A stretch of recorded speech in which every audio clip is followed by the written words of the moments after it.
अस्सलाम वालेकुम। 10th class mathematics and arts group paper 3 solve कर रहे हैं आपकी वर्कशीट का और लाहौर बोर्ड का ग्रुप 1।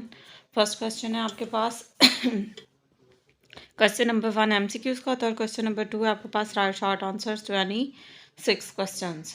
इसमें से कोई से 6 क्वेश्चन सॉल्व करें।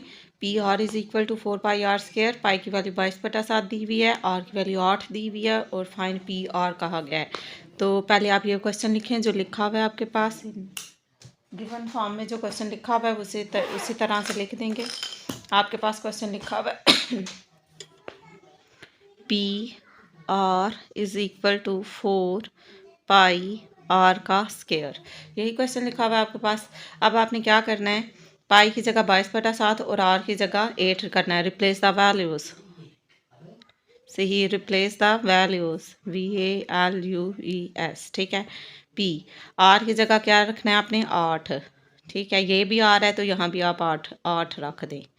4 की जगह देन फाइंड पी आर। उन्होंने क्या पी आर फाइंड करें तो पी आर इधर आर ही रहने दें। ठीक है, यहाँ पर वैल्यूज रिप्लेस करें। 4 की जगह 4 और 22/7 और आर की जगह आपने क्या रख देना 8। ये देखें आर के ऊपर स्क्वायर है तो मतलब ये 8 लिखा हुआ है, 8 के ऊपर स्क्वायर लिखूंगी तो 8 का स्क्वायर आप लोगे तो वो क्या बन जाता है 64। ये ऊपर वाली 4 के नीचे कुछ नहीं है तो 1 लगा दें। ऊपर वाली दोनों मल्टीप्लाई हो जाएंगी। 64 के नीचे कुछ नहीं है तो 1 लगा दें, फिर आप कंफ्यूज नहीं होंगे कौन सी मल्टीप्लाई हो रही हैं और कौन सी डिवाइड हो रही हैं। 4, 22 और 64 मल्टीप्लाई हो रहा है, 7 से डिवाइड हो रहे हैं। अलग अलग करेंगे। पहले लिख लिया 4, फिर क्या लिखना है 22 और फिर क्या लिखना है आपने 64, क्योंकि 8 का स्क्वायर होता है 64। ये आपके पास आ गया क्या 5 6 3 56 32 5632 ओवर नीचे क्या लिखा हुआ है 7 7 1 7 ही होती है, डिवाइडेड बाय 7 से कर देंगे तो वो 804.57 आपका आंसर आ गया। 804.57 4.57 804.57 आपके पास आंसर आ गया। ठीक है, मेजरमेंट वगैरह कुछ भी नहीं लिखा हुआ तो यही आपका आंसर है 804.57। नेक्स्ट क्वेश्चन है solve with the help of formula की मदद से सॉल्व करें। एक आपके पास ऑलरेडी स्केयर लिखा हुआ है, दूसरे को भी आप स्केयर की फॉर्म में खुद लिख लेंगे। माइनस है तो इसे 1 का स्केयर लिख सकते हैं आप, 2 बार इसका स्केयर दरमियान में माइनस, एक बार प्लस एक बार माइनस। और फार्मूला आपके पास क्या है, फार्मूला है आपके पास A² - B²। उसे लिख सकते हैं A + B और A - B। अब मैंने आपको ये फॉर्म बना दिया, अब आपने ये फॉर्म बनानी है। मतलब ये पूरी वैल्यू A है, ये पूरी वैल्यू B हुई है तो A + B मतलब x + y + 1 और A - B x + y - 1। ये हमारे पास आंसर आ गया, क्वेश्चन सॉल्व हो गया।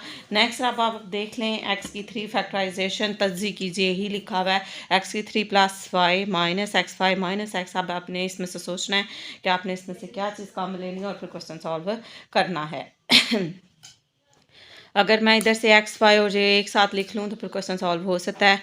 देखते हैं आंसर वो रिक्वायर्ड आता है कि नहीं आता। अब x की 3 लिखा है और यहाँ पर मैं आपके पास x y लिख रही हूँ इधर, और यहाँ पर मैं लिख रही हूँ -x और +y। ठीक है, अब इसमें से आपके पास छोटी वैल्यू कॉमन है तो x कॉमन है तो x² - y आ जाएगा हमारे पास। ठीक हो गया। नेक्स्ट इसमें से क्या कॉमन है 1 कॉमन है तो आप लिख सकते हो x - y। ये तो हमारा सेम नहीं आया। अब देखें x की 3 और +x लेंगे और +xy और वो लेते हैं तो देखते हैं कॉमन आता है कि नहीं। अब ये गलत हो जाएगा। चले मैं इसको बॉक्स में बना देती हूँ, नीचे लिख के देती हूँ। पहले मैं लेट आंसर सही लिखने लगी थी। x की 3 प्लस y लिखा हुआ है -xy लिखा हुआ है और फिर -x लिखा हुआ है। तो इस बार ये मैं क्वेश्चन लिख रही हूँ दोबारा, ये क्वेश्चन है। अब इसे तरतीब देती हूँ। x की 3 के साथ मैं लिख रही हूँ x, ठीक है, और y के साथ मैं लिख लेती हूँ, देखते हैं कॉमन आता है कि नहीं। y के साथ क्या पहले x वाली है xy और +y। इसमें से x कॉमन है तो आपके पास आ गया x² - 1 और इसमें से y कॉमन है तो आपके पास आ गया +- से आ रहा है।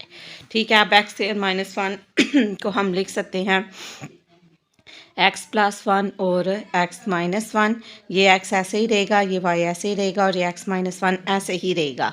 Taking common x minus one, इसमें भी एक्स माइनस वन इसमें भी है, TAKING, taking common COMM common x minus one. ज़रूरी नहीं है फर्स्ट टाइम कॉमन ले ले तो आ जाएगा।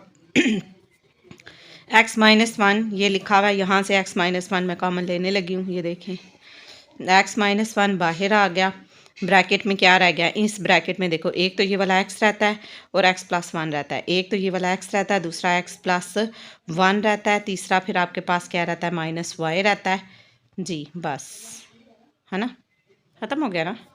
एक्स माइनस वन तो ऑलरेडी बाहर आ गया, अब इस एक्स को अंदर मल्टीप्लाई कर दें तो ये हो जाएगा एक्स स्क्वायर प्लस एक्स और माइनस वाई। अब चेक कर लेते हैं हमारा आंसर ये ठीक है या नहीं। ये 2.1 का क्वेश्चन है, आई थिंक के 1.2 है, 2.1 आई थिंक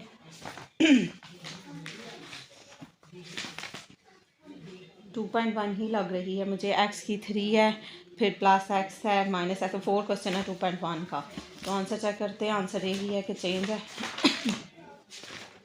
मैंने पहले 2.1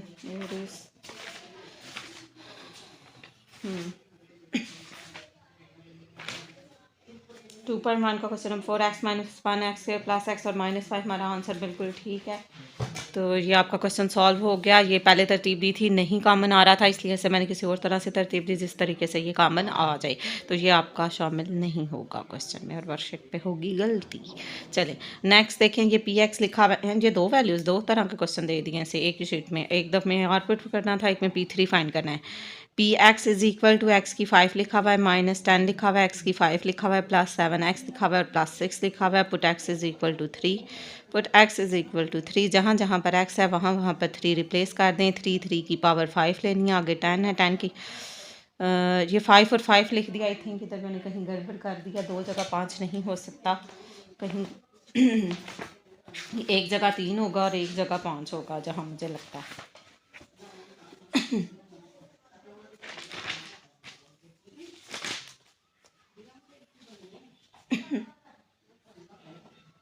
इधर तो 5 ही लिखा हुआ है, बुक पे देखते हैं।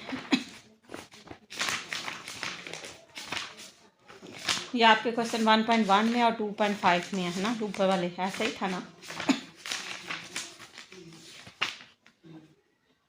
क्या फाइंड करना हमने, P3, इधर P3 नहीं है, 2.5 में होगा। एक्स की 5 है, माइनस 10, एक्स की 3 है और फिर 7x है, प्लस 6 है, यहाँ पर 3 है, यहाँ पर 3 कर लो, ठीक है। 10 एक्स की 3, एक्स की जगह क्या रिप्लेस कर रहे थे, 3, और इसकी पावर भी 3 है, प्लस 7x की जगह हम 3 रिप्लेस कर रहे थे, प्लस 6। अब 3 की पावर 5 लेंगे कैलकुलेटर से, पावर लेनी मैंने आपको बता दी थी, ये ब्रैकेट है, ये 3 लिखा हुआ है, ये पावर का बटन है, 5 है, तो आंसर क्या आ गया आपके पास, 243 आ गया। आप 10 की पावर 3 लेंगे तो वो 27 आ जाता है और 7 3 21 आ जाता है और प्लस 6 आ जाता है। P की 3 आ जाता है, 243 है, 10 को हम मल्टीप्लाई कर देंगे 27 के साथ, वो 270 आ जाता है। 243 माइनस 270 आ गया, प्लस 21 आ गया और प्लस 6 आ गया। तो अब आप इसे कैलकुलेटर पर लिख लें और वैल्यू सारी सॉल्व कर लें। माइनस 270 आ गया, फिर आगे प्लस का बटन दबा के 21 लिखेंगे, प्लस 6 लिखेंगे, तो ये तो आ गया 0। P3 की वैल्यू आपके पास आ गई 0 और यही आपका आंसर है। P3 आपके पास आ गया 0, 2.5 के ऊपर वाला क्वेश्चन ये और 4 क्वेश्चन था, 4 क्वेश्चन का आंसर 0 है और ये आंसर हमारा ठीक है। नेक्स्ट देखें क्वेश्चन, आपके पास क्वेश्चन लिखा हुआ है फाइंड HCF 3.1 में होगा HCF फाइंड करने के लिए, और हर बार आपका एक क्वेश्चन HCF, एक कैल्शियम और फैक्टराइजेशन, ये मिल एक जैसे ही तकरीबन क्वेश्चन है। HCF बाय हर शीट के, HCF by factorisation method, factorisation method से HCF का रिफाइन करें, लिखें factorisation of FACTORIZATION, factorisation of आप लिखेंगे तजज़ी करने से और फिर आगे यहीं लिखते हैं किसकी, ऑफ 3x की 5 और y की 2 इज इक्वल टू दिस। आगे लिख लें factorisation FACTORIZATION, factorisation of 12x की 2 और फिर y की 4 और फिर नेक्स्ट आपके पास FACTORIZATION फैक्टराइजेशन ऑफ 15x की 3 और y स्क्वायर। अब आप याद करो common factor COMMON common factor आपको परफॉर्मा याद हो तो आपको क्वेश्चन सॉल्व करना आसान है। FACTO और कॉमन फैक्टर्स। आगे फिर हम HCF लिखते हैं, LCM हो तो फिर अनकॉमन भी लिखते हैं और फिर हम उन्हें मल्टीप्लाई भी करते हैं। अच्छा जी, फैक्टराइजेशन ऑफ 3x की 5 और y स्क्वायर 3x की 5। अब देख लो छोटी वैल्यू, एक ट्रिक यूज़ करने लगी हूँ अगर आप पिक कर सको तो। यहाँ x की वैल्यू, छोटी वैल्यू क्या है, x की 5 है, यहाँ x की स्क्वायर है और यहाँ पर x की 3 है, तो छोटी क्या x की स्क्वायर है। तो मैं अब x को ना x स्क्वायर में x की 2 की पावर में तोड़ूंगी, ठीक है, उसके पार्ट्स जो उनसे वो उस तरह से फैक्टराइजेशन करूंगी। 3 की फैक्टराइजेशन 3 एक बार 3 ही होती है और x को 5 है ना x की, तो 2 एक दफ़ा लिख लेती हूँ और x की 3 एक दफ़ा लिख लेती हूँ। ठीक हो गया ना, 3 और 2 होता तो 5 है, बेस एक जैसी पावर्स आपस में ऐड हो जाती हैं। तो बजाय मैं x को 5 दफ़ा लिखूँ फिर वो ढूंढने में मुश्किल हो जाती है। अब y की छोटी पावर ढूंढ लें, y की छोटी पावर y स्क्वायर है, तो ये मैं y स्क्वायर ही लिख रही हूँ। ठीक हो गया। आगे फैक्टराइजेशन ऑफ 12 की फैक्टराइजेशन क्या होगी, ये हमने कल की थी। 2 2 और 3 के नीचे 3 लिख देती हूँ और 2 इस तरफ लिख देती हूँ। अब मैंने जगह ही बहुत कम छोड़ी है। ठीक हो गया। आगे अब देखो क्या कहते हैं, आगे x स्क्वायर लिखा हुआ है, इधर है ये x स्क्वायर, ठीक है, और y की 4 लिखा हुआ है, तो y की 4 को y square into y square लिख सकते हैं, तो वो y की 4 हो जाएगा। ठीक है ना, क्योंकि हमारे पास ऑलरेडी y स्क्वायर कॉमन है ना, तो मैं देख रही हूँ कि उनके नीचे वैल्यूज़ आ जाएं, बजाय मैं 4 दफ़ा लिखूँ तो मैं इस तरह से लिख देती हूँ। 15 हो गया और 3 कितनी ज़ार 15, 3 5 ज़ार 15 और 1 3 के नीचे 3 लिख दें और 5 एक तरफ लिख दें, ये इस तरफ 5 लिखा है मैंने। ठीक है, अब आपका x की 3 है तो x की 3 यहाँ पर भी आ रहा है। मैंने कहा था उससे मैं x स्क्वायर में तोड़ूंगी, तो x स्क्वायर और x लिख लेंगे तो वो x की 3 हो जाएगा। और फिर आपके पास y का स्क्वायर ही है, वो y स्क्वायर में आ जाएगा। अब आप ढूंढें इसमें से कॉमन फैक्टर कौन सा है, मैं लेट पर लेती हूँ। अगर आपको ये मुश्किल लगता है तो आप x को 4 दफ़ा, x को 5 दफ़ा, फिर 4 दफ़ा इस तरह से लिख के कर लें। अच्छा जी, एक तो ये 3 कॉमन आ रहा है इसमें से और x स्क्वायर कॉमन आ रहा है जो कि दोनों में था। ठीक है, और ये y का स्क्वायर कॉमन आ रहा है जो कि दोनों में ही था, तीनों में था। तीनों में कॉमन होना लीस्ट कॉमन या हाईएस्ट कॉमन फैक्टर है, तो वो जो तीनों में कॉमन हो वो कॉमन होता है। 3x स्क्वायर और y स्क्वायर आपके पास आंसर है, कॉमन फैक्टर है, और यही आपके पास आंसर है 3x स्क्वायर और y स्क्वायर। ठीक है, ये आपका क्या है HCF। ये हैं आपके 3.1 के क्वेश्चन। कभी कोई एग्जांपल भी दे देते हैं अंदर से, लेकिन कभी क्वेश्चन ही दिए हुए होते हैं। ये आई थिंक आपका क्वेश्चन नंबर 5 है 3.1 के। 5-6 सवाल हैं 3.1 के ऊपर, वही आपको शॉर्ट में दे रहे हैं, वो तो आप अच्छी तरह से रट लो कर के। रटना क्या है, इतनी ईजी तो है। 3-4 वाले क्वेश्चन ही नहीं है, 3 क्लास वाले। हाँ जी भाई, 3.1 का क्वेश्चन नंबर 4 का 4x 4 क्वेश्चन, कौन सा क्वेश्चन था, 5 क्वेश्चन है। 3x स्क्वायर और y स्क्वायर हमारा आंसर ठीक है। नेक्स्ट अब हमने आज LCM भी फाइंड करना है। देखें भाई, LCM कैसे फाइंड करना है हमने। Factorisation of FACTORIZATION factorisation of 18AB square और C की 3 आ गया। आगे FACTORIZATION factorisation of 6AB square और C की 3, और नेक्स्ट वैल्यू आपके पास FACTORIZATION factorisation of 24AB square C square. Common factor COMMON common FACTORS factors, और फिर हम लिखते हैं अनकॉमन फैक्टर्स क्योंकि LCM है TORS मुश्तरक अदाद और गैर मुश्तरक अदाद। LCM में मैं पहले फार्मूला लिखती हूँ, यानी कॉमन फैक्टर शॉर्ट फॉर्म में और अनकॉमन फैक्टर। ठीक हो गया, और फिर अनकॉमन और अनकॉमन को मल्टीप्लाई करते हैं तो हमारा आंसर आ जाता है। पहले 18, 66 और 24 की फैक्टराइजेशन कर लेते हैं। 18 की फैक्टराइजेशन मैं करने लगी हूँ। 2 9 बार 18 होता है और 3 1 बार 3 और 3 1 बार 3। है ना, 18 ही है ना, फिर 6, 2 3 बार 6, 3 1 बार 3, और फिर 24, 2 12 बार 24, 2 6 बार 12, 2 3 बार 6, और 3 1 बार 3। ठीक हो गया। अब ये फैक्टराइजेशन हो गया। अब यहाँ पर लिखेंगे, ज़रा मैं इधर गैप दे के लिखूँगी, फिर शुरू वाली जो कॉमन नहीं होंगी वो इसके नीचे लिखेंगे, ठीक है ना। 2 इंटू 3 इंटू 3, आगे एक ही दफ़ा लिखा हुआ है ये तीनों में वैसे एक दफ़ा ही है। बी की स्केयर है, इसमें भी, इसमें भी, इसमें भी, तो बी का स्केयर ही लिखूंगी, बजाय बी को 2 दफ़ा लिखेंगी। सी की 3 इसमें, सी की 3 इसमें, सी स्केयर इसमें, तो सी स्केयर इंटू सी लिख दूंगी, ताकि सी ये सी की 3 बन गया ना हमने। अब 6 है, 6 की फैक्टराइजेशन थी 2 और 3, ये 2 अपनी जगह पर, 3 इधर, एक ही दफ़ा है वो ए के नीचे लिखूंगी, बी स्केयर है वो लिख दिया, और नेक्स्ट में भी सी की 3 ही है, तो मैं इसे, क्योंकि लास्ट में सी 3 नहीं था, सी स्केयर था, इसलिए मैंने इसे सी स्केयर की फॉर्म में सी 3 लिखा है। 2 और 1 3 ही होता है, तो मैंने इस तरह से काट लिया है। आगे 24 है, 24 में 3 टाइम 2 है, और 1 टाइम, ये 1 टाइम 2 है, 1 टाइम 3 है, और फिर आगे 2 दफ़ा 2 और है, तो वो 2 शुरू में लिख देती हूँ, क्योंकि वो तो किसी के नीचे आ नहीं रही है। ठीक है, अब 1 2 3 दफ़ा 2 हो गया, और 1 दफ़ा 3 हो गया, ये होगी। ए एक ही दफ़ा दिया हुआ है, बी स्केयर 2 दफ़ा दिया हुआ है, और सी स्केयर ही दिया हुआ है।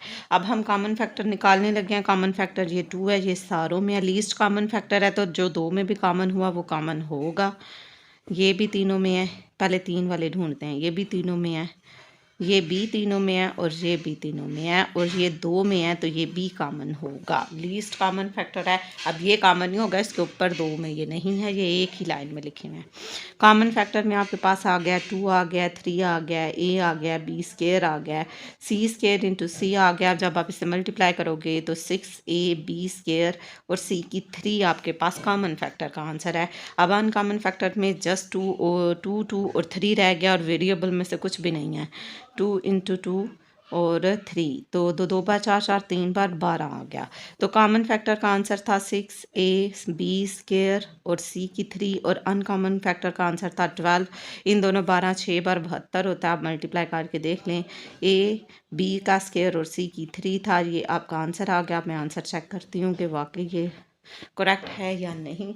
ये आपका क्वेश्चन होगा 3.3 का, या तो इसकी एग्जाम्पल होगी अंदर से होगा। अब बाहर तो मुझे ये नज़र नहीं आ रहा बज़ाहिर क्वेश्चन 18 वाला, आई थिंक ये कोई एग्जांपल होगी। फिर यस ये एग्जांपल है, तो 72 ए स्केयर बी स्केयर और सी की 3 ये हमारा आंसर ठीक है। ये एग्जांपल नंबर 67 पेज के ऊपर है, और ये हमारा आंसर करेक्ट है। नेक्स्ट देखें, आपके पास डेफिनेशन है, डिफाइंड रैशनल नंबर्स, नातक अदाद, a number which can be expressed in the form of P over Q WHERE, where E and Q are integers, INTEGERS, and Q does not equal to 0 is called a rational numbers. Example है 3/4 minus 2/5। आगे है define linear polynomial. A polynomial ये था यक दर्जी कसीर रकमी, ये 3 part के मैं इसको आपको उर्दू में भी बताती हूँ, वो नेक्स्ट पेज पर लिखी हुई है। A polynomial of degree 1 is called a linear polynomial. Example है x + 3 और 2x - 5। ठीक है, x की डिग्री 1 हो तो वो लीनियर पॉलिनोमियल है। आधे आज़म यानी HCF इंग्लिश में, उर्दू में आधे आज़म, द HCF ऑफ 2 और more than 2, ALEGEBRAIC, algebraic expression, AXPRESSION expression in the expression is the expression of highest degree, HIGEST, highest degree, which divides each of them without remainder. Remainder या था कुछ reminder पढ़ते हैं। The HCF 2 or more than 2 algebraic expression is the expression of the highest degree which divides each of them without remainder, REMINDER। अब उर्दू में देखें भाई, ये 3 नातक अदाद, यकदर्जी कसीर रकमी और आधे आज़म। ये देखें भाई नातक अदाद, पहली डेफिनेशन जो इस पार्ट में आ रही है उर्दू में, उर्दू मीडियम के लिए, एक अदद जिसको P ओवर Q की शक्ल में बयान किया जा सके, जबकि P और Q सही अदाद हों, सही, और Q बराबर नहीं है 0 के, नातक अदाद कहलाता है। और इसकी एग्जांपल है 3/4 और -2/5, यानी 3/4 और -2/5। एक अदद जिसको P/Q की शक्ल में बयान किया जा सके जबकि PQ सही अदाद हों और Q बराबर नहीं है 0 के, नातक अदाद कहलाता है। यक दर्जी कसीर रकमी, ऐसी कसीर रकमी जिसका दर्जा 1 हो यक दर्जी कसीर रकमी कहलाती है। मिसाल है x+ 3 2x - 5। मिसाल देनी है वो आपकी यानी विद एग्जांपल ही पूछते हैं। अगर एग्जांपल पूछी जाए तो देनी है, अगर ना पूछी जाए तो आपको कंफर्म नहीं है कि एग्जांपल हमें भूल गई है तो लिखना ना, नंबर कट जाएंगे। आधे आज़म अच्छे से याद है तो एग्जांपल लिखना। आधे आज़म था 2 या 2 से ज़्यादा अलजबरी जुमलों का आधे आज़म। 2 या 2 से ज़्यादा अलजबरी जुमलों का आधे आज़म एक बड़े से बड़े दर्जे का ऐसा मुश्तरका जुमला होता है। एक बड़े से बड़े दर्जे का ऐसा मुश्तरका जुमला होता है जो कि इनमें से हर एक जुमले को बगैर बाकी के पूरा तकसीम करता है। 2 या 2 से ज़्यादा अलजबरी जुमलों का आधे आज़म एक बड़े से बड़े दर्जे का ऐसा मुश्तरका जुमला होता है। बड़े से बड़े दर्जे का ऐसा मुश्तरका जुमला होता है जो कि इनमें से हर एक जुमले को बगैर बाकी के पूरा तकसीम करता है। 2 या 2 से ज़्यादा अलजबरी जुमलों का आधे आज़म एक बड़े से बड़े दर्जे का ऐसा मुश्तरका जुमला होता है जो कि इनमें से हर एक जुमले को बगैर बाकी के पूरा तकसीम करता है। क्लियर। नेक्स्ट देखें क्वेश्चन नंबर 3 में है सॉल्व। ये 5.1 के जो ऊपर क्वेश्चन दिए हुए ये उनमें से आ रहा है। तो सॉल्व क्या करना है, जस्ट एक्स इन्वॉल्व है, एक्स की वैल्यू निकल जाएगी तो ये सॉल्व हो जाएगा। यहाँ 3 मल्टीप्लाई हो रहा है तो इससे मल्टीप्लाई कर दें, 3 2 = 6x हो जाएगा और 3 8 से भी मल्टीप्लाई हो रहा है तो वो 24 हो जाएगा। अब एक्स वाली एक तरफ ले आए, एक ये 9x है प्लस 6x इधर आकर -6x हो जाएगा। ये -24 है अपनी जगह पर है, -3 है उस तरफ जाकर +3 हो जाएगा। 9 में से 6 निकाल देंगे तो 3 आ जाएगा, 24 में से 3 निकाल देंगे तो 21 आ जाएगा, 7 माइनस का साइन आएगा क्योंकि बड़ी वैल्यू के साथ माइनस है, नहीं पता चलता है कैलकुलेटर से कर लें। 3 इधर मल्टीप्लाई हो रहा है, इधर जाकर डिवाइड हो जाएगा। 3 कितनी बार 21 होता है, 3 7 बार 21 होता है और एक्स की वैल्यू 7 आ गई। ये आपका आंसर है। नेक्स्ट क्वेश्चन मॉड वाला क्वेश्चन है, 4.1 में दिया हुआ था। आपको जब भी मॉड हो या स्क्वायर रूट हो उसका चेक लाजमी होता है। मॉड हटाकर मैंने आपको कल भी बताया था कि दूसरी वैल्यू के साथ आप प्लस भी लगाते हो और माइनस भी लगाते हो।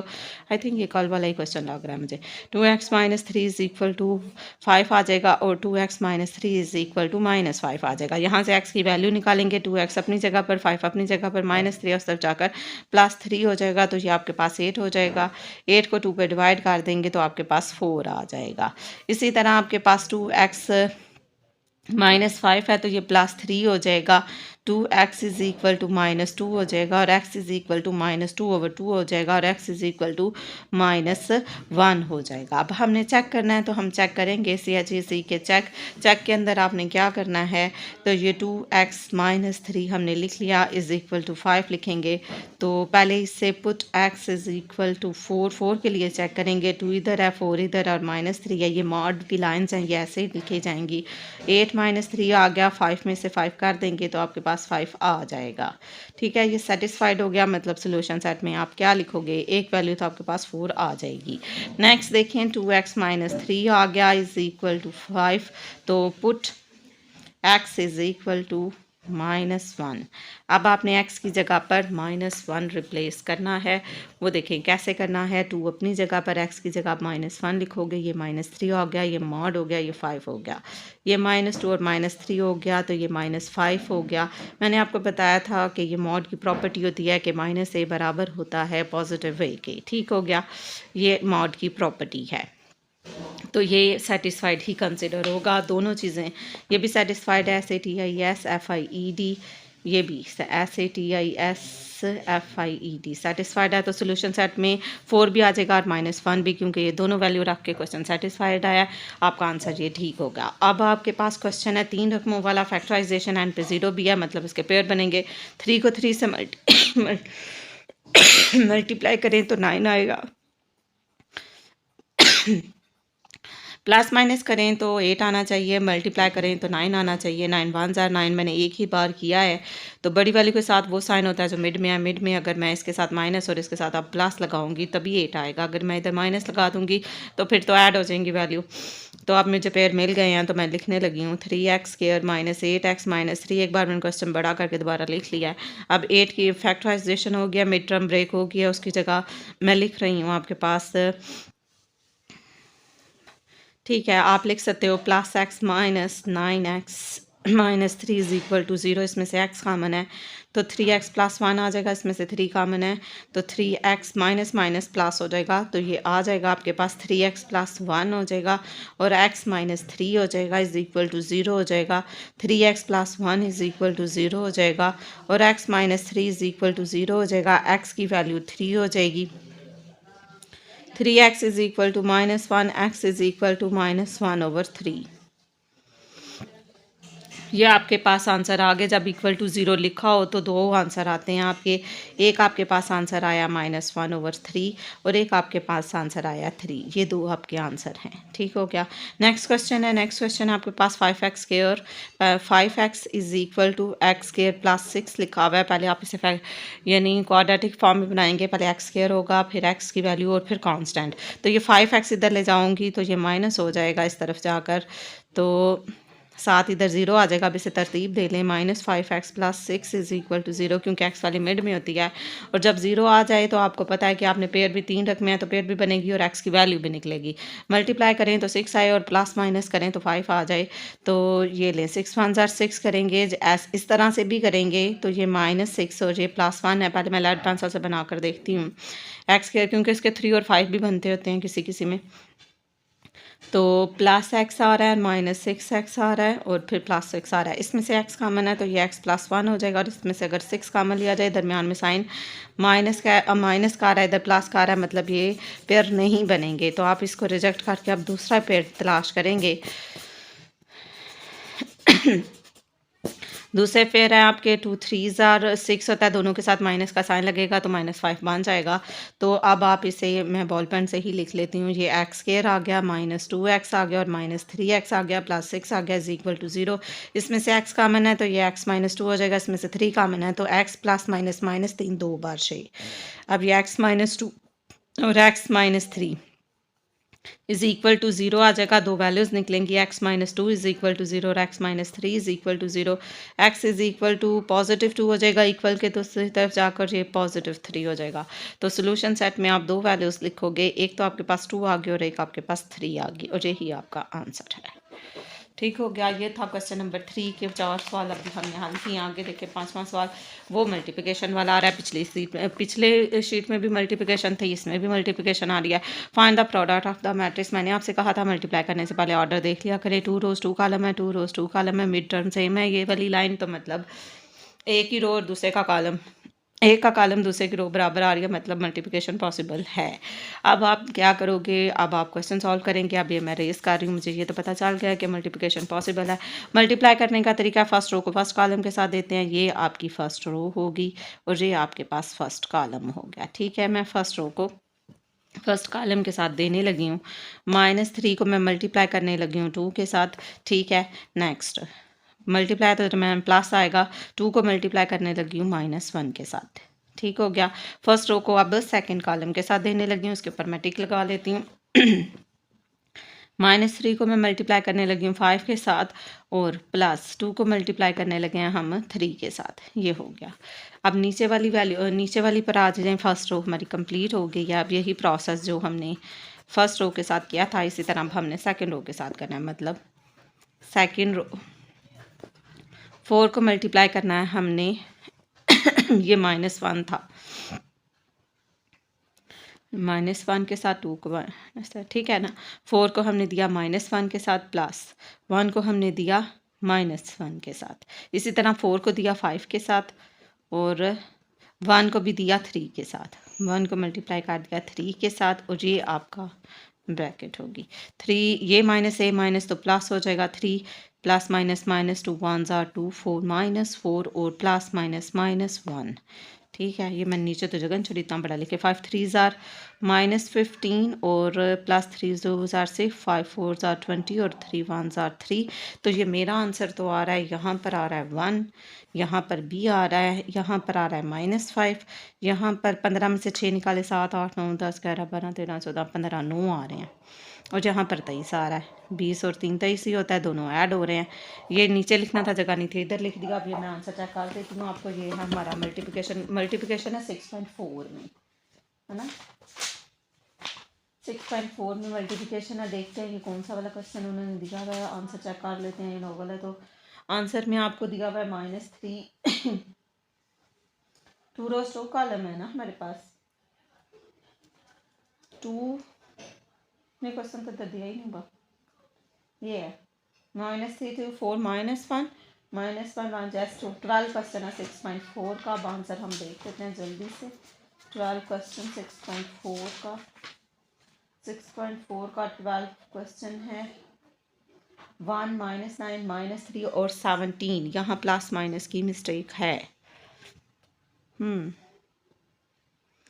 यहाँ पर ये हाँ -9 ठीक है। 1 -3 आ रहा है यहाँ पर। कहाँ पर -1 है? -3 को आपने दी -1 के साथ तो माइनस प्लस हो गया। 2 को दिया आपने 1 के साथ तो -2 हो गया। ये तो हमारा ठीक था। फिर 4 को दी 1 के साथ -1 के साथ तो 4 हो गया और 5 3 ज़ार। और यहाँ पर भी आई थिंक 4 के साथ भी कहीं माइनस होगा। क्वेश्चन दोबारा चेक कर लेते हैं। 6.4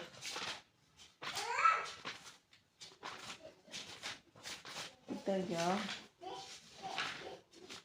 चल गया ना, तब कभी नहीं मिलता कुछ भी।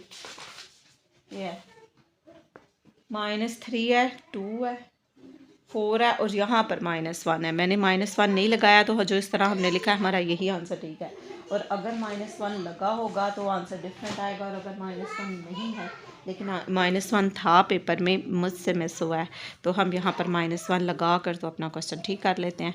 ठीक है, अब देख लेते हैं कहाँ चेंजिंग आती है। 4 को -1 के साथ दिया, ठीक है, और फिर -1 को हमने -1 के साथ दिया तो ये minus minus plus plus plus फिर प्लस। अब देखो 4 को अब हमने सेकंड रो को 4 को दिया 5 के साथ, ठीक है, -1 को दिया -3 के साथ तो प्लस माइनस माइनस और ये साइन आपका हो जाएगा माइनस। 20 में से 3 निकाल देंगे तो आपके पास आंसर आ जाएगा 17। ये आ गया हमारा 17। ये हमारा ठीक हो गया। अब 4 में से 1 माइनस कर देंगे तो वो 3 आ जाएगा और साइन बड़ी वैल्यू का लगेगा। हमारा आंसर ठीक हो गया। हमारे क्वेश्चन में मिस्टेक थी। 1 -9 -3 और 17। क्लियर। यहाँ पर -1 था, आप अपनी वर्कशीट पर -1 कर लें आगे, वरना अगर -1 नहीं करना तो जो आपने मल्टीप्लिकेशन किया वो ठीक है। Identify the matrix are singular और नॉट। आपने बताना है कि मैट्रिक्स सिंगुलर है कि नहीं है। सबसे पहले तो आप इसे लेट कर लें। ए हमने लेट कर लिया, खुद से नेम दे दिया ताकि बड़ा बड़ा थोड़ा लिख लें। तो ए मॉड ले लें, डायरेक्ट ले रही जगह कोई नहीं है, ठीक है।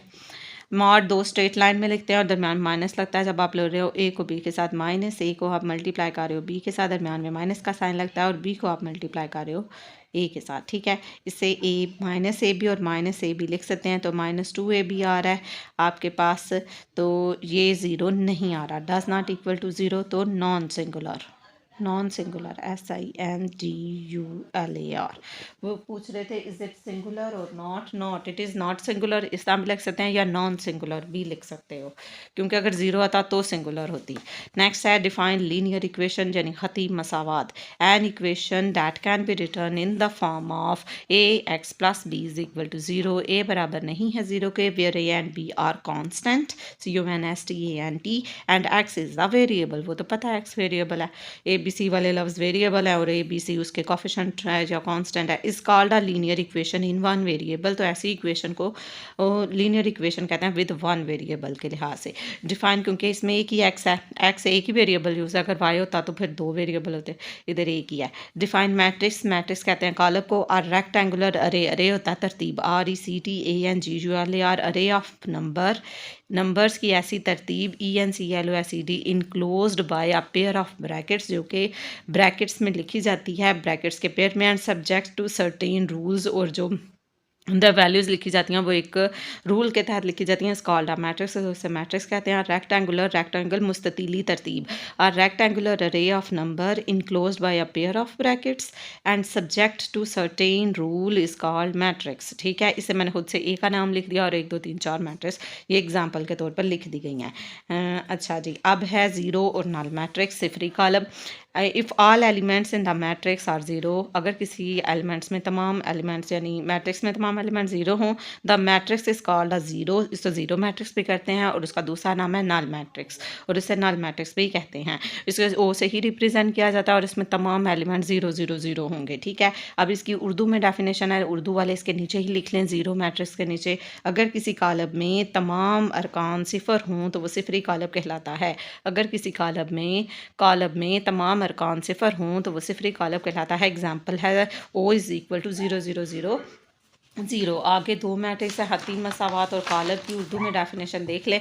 हती मसावात है आपके पास, हती मसावात यक दर्जी कसीर रकमी वाली मसावात हती मसावात कहलाती है। यक दर्जी कसीर रकमी वाली मसावात हती मसावात कहलाती है। ऐसी मसावात जो a x plus b is equal to zero, a बराबर नहीं है ज़ीरो की शक्ल में लिखी जा सके, जबकि ए बी मुस्तकिल मिक़दारें और एक्स मतगैर है। एक मतगैर में यक दर्जी मसावात कहलाती है, ए भी मुस्तकिल मिक़दारें और एक्स मतगैर है। एक मतगैर में यक दर्जी मसावात कहलाती है। मिनहा उधर चले जाओ, आप, मैं इधर काम कर रही हूँ, जाओ। नहीं नहीं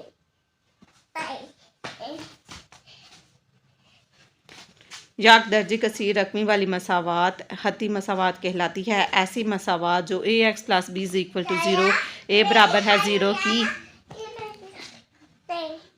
मसावात कहलाती है। ऐसी मसावात ए की अच्छा शक्ल में लिखी जा सके, जबकि ए बी मुस्तकिल मिक़दारें हैं और शक्ल में ए बी मुस्तकिल मिक़दारें हैं और एक्स एक मतगैर है। एक मतगैर मसावात एक मतगैर में यक दर्जी मसावात कहलाती है। और कालब है किसी कायदा कानून के तहत अदाद की मुस्ततील शक्ल में दी गई दो ब्रैकेटों में तरतीब, अदाद की मुस्ततील शक्ल में दी गई दो ब्रैकेटों में तरतीब कालब कहलाती है। किसी कायदा और कानून के तहत अदाद की मुस्ततील शक्ल में दी गई दो ब्रैकेटों में तरतीब कालब कहलाती है। और 1 2 3 एंड 4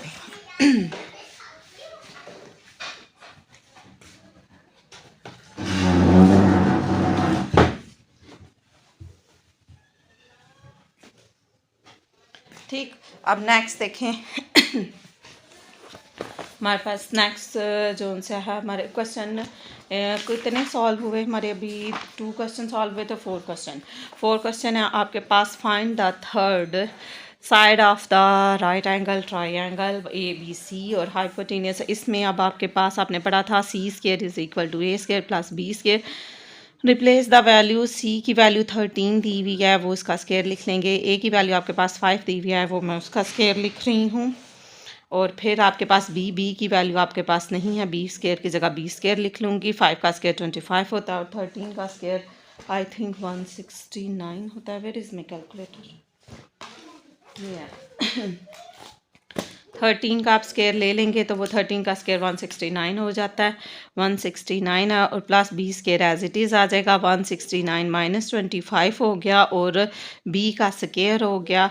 169 माइनस 25 आ गया आपके पास 144 आ गया। 144 is equal to B square और बी का आप स्क्वायर रूट ले लें तो 144 आ जाएगा। तो बी इज़ इक्वल टू 144 लिखें। 12 है आपके पास, b इज इक्वल टू 12 है। Find the distance between the points, in points के दरमियान डिस्टेंस फाइंड करें। x1 y1 x2 और y2। ठीक हो गया। और आपके पास है distance is equal to x2 minus x1 plus y2 minus y1।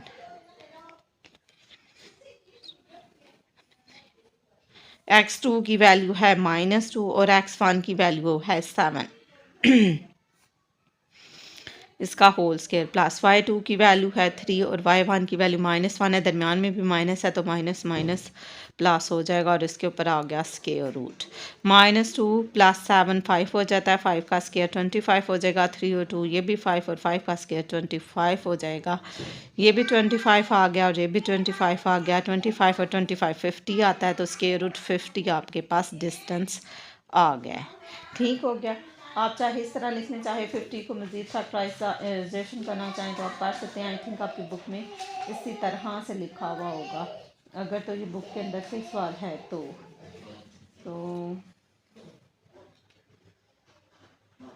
पता नहीं, देखती हूँ बुक का यह है कि एग्जाम्पल है।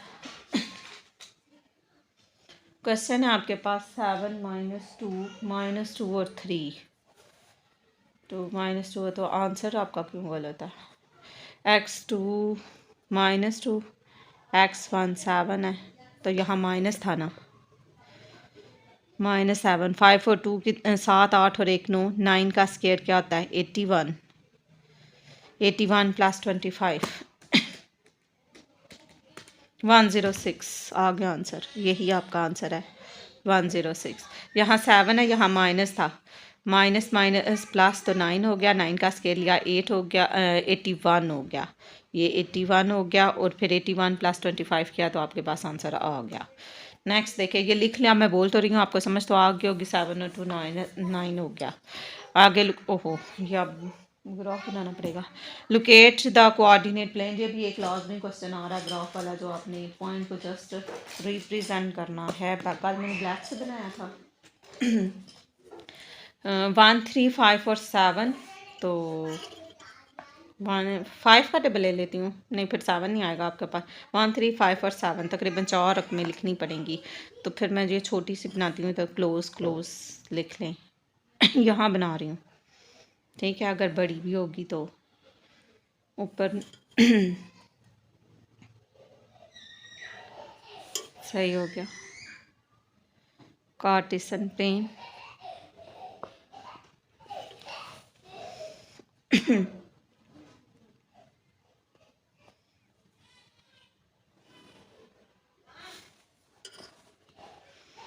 अब आई थिंक ये ऊपर लग गई है, ज़रा हिल गया था स्केल मुझसे। अच्छा मूड बड़ा ख़राब है मेरा, तो मुझसे जैसे गलतियाँ भी हो रही हैं। एक्स ये वाई और ये फिर वाई एक्सिस, ठीक हो गया, ये होगी 0। अब आप क्या करोगे, 7 तक जाना है तो मैं लिख रही हूँ 1 3 5 और ये 7 -1 -3 -5 -7, ऊपर पॉजिटिव वैल्यूज़ 1 3 5 और 7 -1 -3 -5 और फिर -7। ठीक है, अब आपने रिप्रेजेंट करना था वो डॉट जो सा था, मैं रेड से ही लगा रही थी, तो अब भी रेड से लगाने की कोशिश करते हैं। ये पहली वही यहाँ पर लिख लो, पहली वैल्यू x होती है, दूसरी वैल्यू y होती है। x positive y negative, x positive y negative, fourth quadrant में आपका ये पे बनेगा। x की तरफ से आपने 7 लेना है और y की तरफ से आपने 5 लेना है। y की तरफ से आपने 5 लेना है और x की तरफ से आपने 7 लेना है। ये 7 आ गया और 5 के मैंने डॉट लगा लिया था, ठीक हो गया। ये हमारे पास डॉट हमें मिल गया। इसे आप इस तरह से लिख लें, ये ठीक है। आप क्या लिखोगे, 7 और फिर -5। क्लियर। ये रिलेटिव लाइन एक्स एक्सिस जो खड़ी हुई वर्टिकल लाइन वाई एक्सिस होगी। दरमियान में ओरिजिन, 0 से पीछे नेगेटिव, 0 से आगे पॉजिटिव। ये तो हमने 9th में किया था, 0 से आगे पॉजिटिव, 0 से नीचे नेगेटिव। अब नेक्स्ट है find the value of x. आपके पास जो वर्कशीट है उसके अंदर ये मुझे x + 40 मिस है, लिख लो। इसके ऊपर x + 40 है, इसके पास x + 25 है और तीसरे कॉर्नर पर लिखा हुआ है x - 20। इस तरह सा एक कर्व सब लगा कर ना, जिस तरह एंगल को शो करते हैं ट्राइंगल के, वो लिखें। फिर लिखें वी नो डैट, हमें पता है कि ट्राइंगल का सम जो सा था 180 के इक्वल होता है। First angle x + 40, second angle है x + 25 और थर्ड एंगल x - 20। अब हम ऐड करेंगे 1 2 और 3। कितने x हैं, 3x हैं आपके पास, आप इसे 3x लिख लोगे। नेक्स्ट आपके पास 40 फिर आपके पास है +25, फिर आपके पास है -20। ठीक है, अब हम इसे सॉल्व करते हैं तो इसका आंसर आ रहा है 45। तो प्लस में है यानी कोई साइन नहीं है तो +45 180। कहाँ से आया 180? ट्राइंगल का एंगल को सम किया जाए तो वो सम ऑफ ट्राइंगल 180 होता है, sum of the angle of triangles. ठीक हो गया। +45 उधर जाकर -45 हो जाएगा। 180 -45 डिग्री, 180 -45 करेंगे आपके पास 135 आ जाता है। और 135 को आप सॉल्व कर देंगे 3 के साथ, डिवाइडेड बाय 3 के साथ, तो 45 आ जाएगा। ठीक है, 135 इसको डिवाइड किया 3 के साथ तो आपके पास आ गया 45 डिग्री। उन्होंने कहा था एक्स की वैल्यू फाइंड करें, तो एक एंगल यानी फाइंड हो गया, फाइंड एक्स। तो एक्स आ गया आपके पास 45 45 45, तीनों जगह 45 का एंगल है। ठीक हो गया। नेक्स्ट क्वेश्चन आपका 7.1 का ही है। Find the angle G and H. Angle G और एच फाइंड करें। इधर दो स्ट्रेट लाइन लगी हुई हैं आपके पास। एक स्ट्रेट लाइन का साम 180 के इक्वल होता है। एच ऑपोजिट एंगल इक्वल होंगे, ये एच है तो एच इक्वल होगा 40 के। ठीक है, यहाँ पर आप एच लिखें, यहाँ 40 डिग्री लिखें, ये मिस है आपके फिगर में। यहाँ जी है और यहाँ पर आई है। अब आपके पास ना जी की वैल्यू है ना आई की वैल्यू है, लेकिन आपको ये तो पता है कि एक स्ट्रेट लाइन है, ये स्ट्रेट लाइन है, ये वाली 40 जितना लिखा हुआ है। स्ट्रेट लाइन 180 के इक्वल होती है, स्ट्रेट लाइन के ऊपर 40 भी लिखा हुआ है और फिर आई भी लिखा हुआ है, और ये आई और 40 इस लाइन के ऊपर लिखा हुआ है। अब ये कैसे पता चलेगा जी? आपको प्रैक्टिस से पता चल जाएगा, क्योंकि यहाँ से लेकर यहाँ तक उन्होंने एक लाइन लगाई हुई है। उन्होंने बताया कि 40 जो है वो आई के साथ, आई और 40 एक ही लाइन में है, तो आई + 40 इज इक्वल टू 180 आ जाएगा। +40 है तो उस तरफ जाकर -40 हो जाएगा, आपके पास आई की वैल्यू आ जाएगी। ऑपोजिट एंगल इक्वल होते हैं तो वही वैल्यू आपके जी की होगी। 40 हो गया, 180 में से 40 माइनस कर दें, आपके पास आंसर आ जाएगा 180 - 40 आ जाएगा, वो आपके पास 140 आ जाएगा। 140 आ गया तो अब यहाँ पर आई की वैल्यू 140 है, तो फिर आपके पास जी की वैल्यू भी 140 ही है, तो जी की वैल्यू भी आपके पास आ गई 140। ठीक हो गया, जी भी 140 है, आई भी 140 है, एच की वैल्यू 40 दी हुई थी। ठीक है, H is equal to 40 degree, G और आई आपने फाइंड करना था। जी की वैल्यू 140 है, तो फिर मैं देखती हूँ आई की वैल्यू इस तरह से निकलेगी या किसी और मेथड से निकलेगी। इसी तरह ही सॉल्व होगा I think.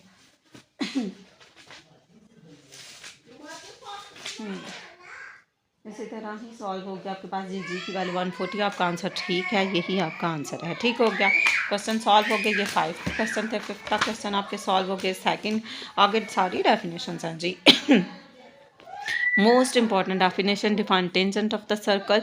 Tangent of the circle कहते हैं दायरे का मुमास। पहले इंग्लिश में लिखती हूँ, फिर जो मैंने हाईलाइट सा किया हुआ है ये पिंक में, ये उर्दू वालों के लिए डेफिनेशन है। ठीक है, पहले इंग्लिश में डिस्कस करते हैं। इसके लिए इसके उन्होंने फिगर कहा था बनानी है, तो आपने बनानी है। एक सर्कल बनाएंगे, ये इसका सेंटर है, यहाँ से एक लाइन यहाँ पर लगेगी और ये एक ख़त इसको मिस कर रहा है, तो ये इसका ऊपर दायरे का टेंजेंट है। अ लाइन को प्लेनर COPLANER को planar with a circle intersecting INTER intersecting the circle at point at one point only, एक पॉइंट पर इंटरसेक्ट कर रहा है, एक ही पॉइंट पर इंटरसेक्ट कर रहा है, इस call tangent line to the circle. तो वो tangent line to the circle यानी दायरे का मुमास कहलाती है। आ लाइन को planar with a circle intersecting the circle at one point only is called tangent line to the circle.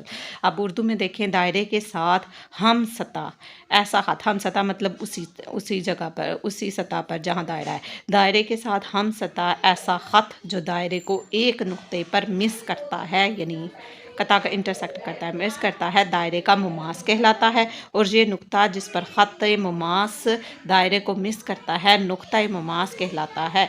वैसे मैंने ये यहीं तक लिखी हुई है इंग्लिश में, तो आप यहीं तक कर लें। उन्होंने ये नहीं पूछा जहाँ पर वो कता करता है तो वो ख़त क्या कहलाता है। दायरे के साथ हम सतह ऐसा ख़त जो दायरे को एक नुक्ता पर मिस करता हो, दायरे का मुमास कहलाता है। ठीक हो गया, आगे है डिफाइन कम्प्लीमेंट्री एंगल। कम्प्लीमेंट्री ज़ाविया, two angles whose sum is right angle is called complementary angle. Example में 30 और 60 को जमा करें तो 90 बन जाता है, तो वो भी कम्प्लीमेंट्री एंगल है। Two angles whose sum is right angle, ऐसे दो ज़ाविये जिनका मजमुआ 90 डिग्री हो तो वो कम्प्लीमेंट्री ज़ाविये कहलाते हैं। Define median of a triangle, मुसल्लस के वस्तानिये।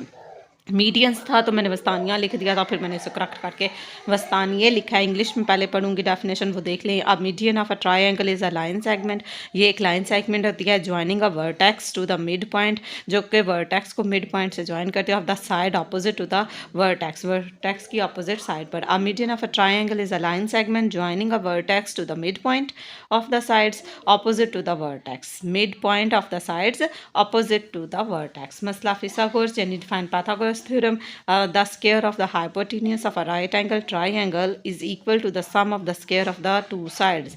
The square of the hypotenuse of a right angle triangle SYPOTENUSC of a right triangle is equal to the sum of the square of the two side SQUARES. hypotenuse का square बराबर है sum of the square of the other two sides। यही इसका मसला फिसागोरस है और यही मैंने इधर इंग्लिश में उर्दू में लिखा हुआ है। मसला फिसागोरस क्या होता है? कायमा जाविया के वितर का मरबा, कायमा जाविया के वितर सी को कहते हैं, इसके बाकी अजला के मरबों के मजमूए के बराबर होता है। ये बाकी अजला के